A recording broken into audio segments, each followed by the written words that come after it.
Ces dernières semaines, nous sommes tous impliqués en étudiant à propos de la construction du Mishkan, le sanctuaire que Dieu dit à Moshe Rabbeinu, Va'asuli Migdash v'shachanti betocham, vous allez me construire, vous allez faire pour moi un édifice, un sanctuaire, et je vais résider parmi vous.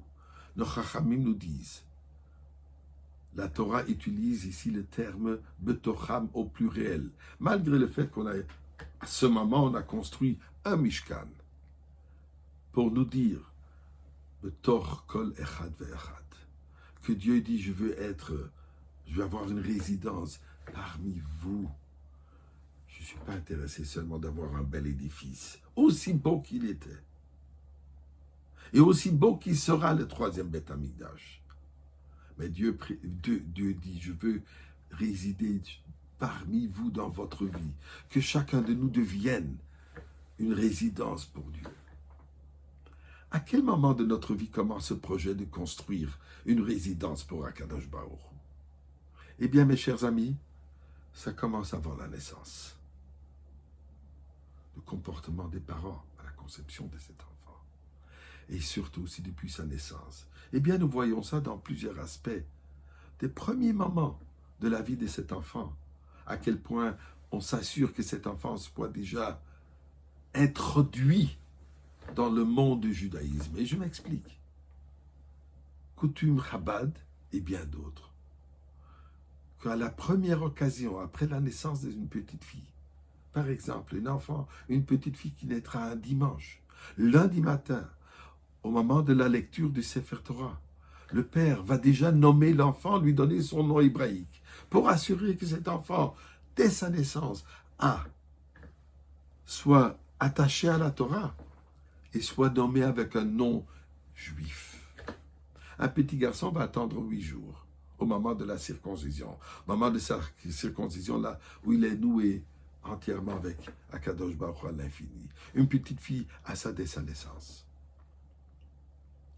Eh bien, encore avant le 8e jour, avant la Brit Mila, il y aura ce qu'on appelle Shalom Zoch, une fête de vendredi soir, où l'enfant est accueilli dans le foyer juif, le foyer de Shabbat, où les voisins et les amis viennent pour célébrer cette inclusion de cet enfant au sein de la communauté, au sein de la table de Shabbat, avec un Chaim, avec un Dvar Torah, une pensée du judaïsme.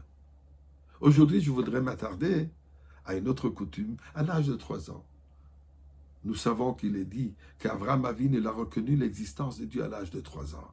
Eh bien, il y a une coutume juive qu'on appelle Opchernish, la coupe de cheveux. Oui, une fête de coupe de cheveux. À quel moment? À l'âge de 3 ans.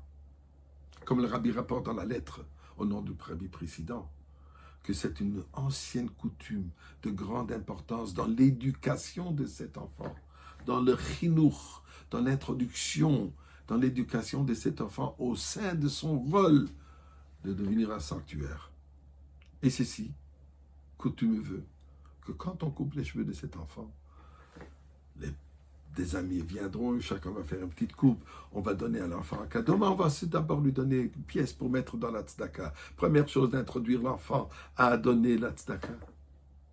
On va lui couper les cheveux, mais on va lui laisser les peyotes, les coins de cheveux ici, qu'on va lui laisser, pour nous dire, pour assurer que l'enfant comprenne qu'à tous les coins de la vie, Dieu est présent. Et puis ce moment, c'est plus facile pour l'enfant de porter la kippa. Avec les longs cheveux, c'est parfois un peu difficile. Mais quand il n'a plus de cheveux sur la tête, ou presque pas, la kippa se tient bien. La kippa, comme nous avons vu que le Kohen, tous les Kohanim, le Kohen Gadol comme le Kohen simple, portaient un chapeau pour reconnaître la présence divine, le au-delà de notre tête. Et tout ce qui vient en dessous de cette kippa doit être soumis à la volonté et aux enseignements de la Torah. La tête, qu'elle soit imprégnée de la connaissance de la Torah, de la sagesse de la Torah, et ainsi diriger toute notre vie, mener toute notre vie. Et bien sûr, on va lui porter son petit tzitzit, son talit katan. Le talit katan, les tzitzit qui représentent le chiffre 613, qui correspond bien sûr aux 613 mitzvot. Depuis ce moment, on enseigne, on habitue l'enfant qu'il sache qu'il est enveloppé, il est protégé, Il est réchauffé par ce vêtement divin, par ce vêtement de Torah et Mitzvot.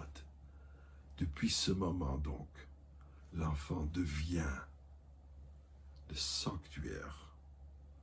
Et depuis sa naissance, à chaque étape de la vie, on agrandit ce sanctuaire. On devient de plus en plus imprégné et on permet que Dieu nous imprègne et finalement de mériter le troisième Beth Amikdash avec la venue de Mashiach maintenant.